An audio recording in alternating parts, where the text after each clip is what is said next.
यो बिल्डिङमा चाहिँ छ है त्यो मिनिस्ट्री अफ इन्टेरियर मिश्रा थपलिङ भन्छ है।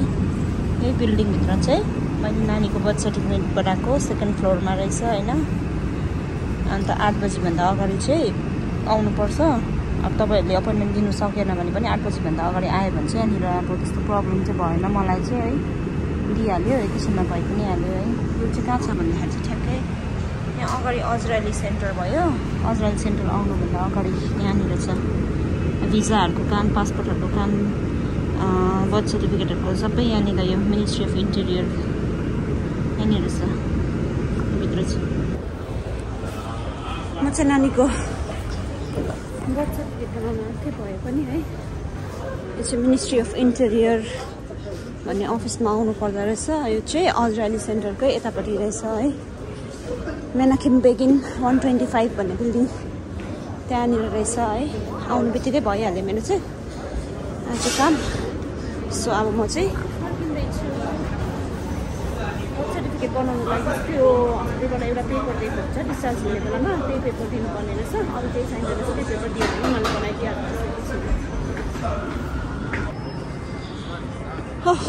आज नानी भएको 12 दिन भयो है। 12 दिनमा उठेर चाहिँ यसरी हिँड्नु पर्दैछ। डल्लोबाटै छ नि यो चाहिँ मिनिस्ट्री अफ इन्टेरियर मिश्रा थपलिङ भन्दा रहेछ है। त्यो अफिसमा आएर बनाएर पनि यहाँ सुपर फार्म आउने काम थियो रहेछ। सुपर फार्म आएर म फर्किनु आँटेको र बर्थ सर्टिफिकेट बनाउनु आउँदाखेरि चाहिँ नानी ल्याउनु पर्दो रहेछ र 8 बजीभन्दा अगाडि आइपुग्नु पर्दो रहेछ है। त्यस्तो हुँदा चाहिँ अब काम छिटो हुँदो रहेछ। र फर्स्ट थिङ नै मैले नानीको बर्थ सर्टिफिकेट बनाएँ। अब नेक्स्ट थिङ चाहिँ बितुवा मम्मीहरूको कामहरू गर्नुपर्ने छ। त्यो चाहिँ अब भोलितिर गर्छु है। आज चाहिँ बिहान उठेर आएको चाहिँ काम पनि बन्यो, राम्रै भयो। सो अब म फर्किँदैछु। आज चाहिँ म बितुवा लुमीको अफिस जाँदैछु है। नेसनल इन्सुरेन्स इन्स्टिट्युट पनि भन्दो रहेछ है गुगलमा सर्च गर्यो भने चाहिँ। सो यो चाहिँ यहाँनिर छ। स्ट्रिट चाहिँ के पो थियो ल, स्ट्रिट नेमै बिर्सेँ मैले। म अहिले अपडेट गर्छु। र यसको लागि चाहिँ हामीले यहाँबाट फर्म लानुपर्ने रहेछ। फर्स्ट थिङ चाहिँ फर्म लगेर त्यसमा चाहिँ अब के बुझाउनु पर्ने हो त्यो म बादमा हाल्छु है। अहिले चाहिँ म यहाँ फर्म कलेक्ट गर्नु आएको छु। त्यो बितुवा लुमीको अफिस जुन चाहिँ हामीले म्याटर्निटी अलाउन्स पाउँछ नि त्यो। अन्त हामीले हस्पिटलमा जति पनि जे पनि खर्च भएको छ त्यो पनि बितुवा लुमीले नै दिँदो रहेछ नि त।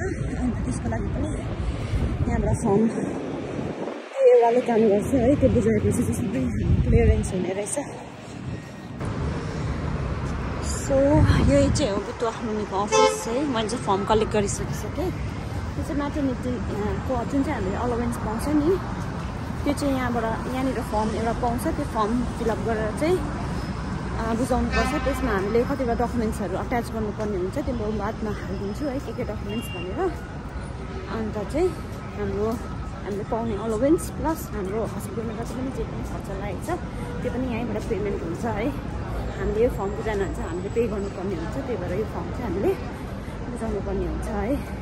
अनलाइन पनि गर्नु सक्छ तर अनलाइन प्रोसेस चाहिँ अब हामीलाई थाहा छैन। त्यही भएर यहाँनिर चाहिँ आएर फर्म लिएर चाहिँ भरेर त्यो डकुमेन्ट्स अट्याच गरेर चाहिँ फिलअप गरेर सबमिट गर्नुपर्छ है। ओके सो यो अफिस चाहिँ गुगलमा नेसनल इन्सुरेन्स इन्स्टिट्युट भनेर सर्च गऱ्यो भने लोकेसन देखाइहाल्छ तेलभित्रको है। अब अरू जग्गाको लोकेसन चाहिँ मलाई थाहा छैन। म चाहिँ तेलभित्रमै थिएन, म तेलभित्रमै आएँ। नजिकै छ तखाना मर्काचुकबाट। सो अपडेट गर्दै गर्छु हेर्दै गर्नु ल। खोलनको बितुवा लुमी चाहिँ यहाँ रहेछ।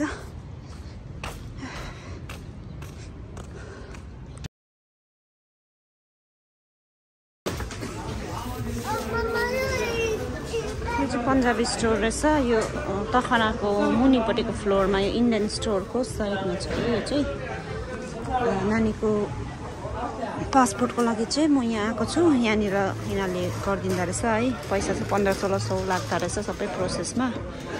सबै यिनीहरूले गरिदिँदो रहेछ। यस्तो भइरहेछ है। ए सर त सुती ए सर त सुतेकै ए अनुहार छोपेर लु चिसो हावा छ हामी चाहिँ एम्बेसी इन्डियन एम्बेसी यहाँबाट माथि छ है बाटो क्रस गरेर उता एम्बेसीमा काम सकेर पनि अब एकछिन यहाँ सी साइडमा हावा खाएर चाहिँ फर्किने मेरो चाहिँ एम्बेसीको काम भयो के चाहिँदो रहेछ कसो चाहिँदो रहेछ मैले चाहिँ खोलनको मिश्रा ताप्ने हो म चाहिँ आइपुगिसकेँ है 7 बजीभन्दा अगाडि आएर लाइन लाग्नुपर्छ भन्दै थियो मान्छेहरू त्यसरी लाइन लागिरहेको हुँदो रहेछ आज 7:45 चाहिँ आइपुगेँ म चाहिँ यस्तो बिहानै आएर लाइन लागिरहेको छु म त खोलनको मिश्रा थाप्ने इन्टरभ्यू सकियो म त अफिसमा छु भिजा लाउनु आइरहेको छु बिहान 6 बजी उठेर आएको पर्खिरहेको छु लाइनमा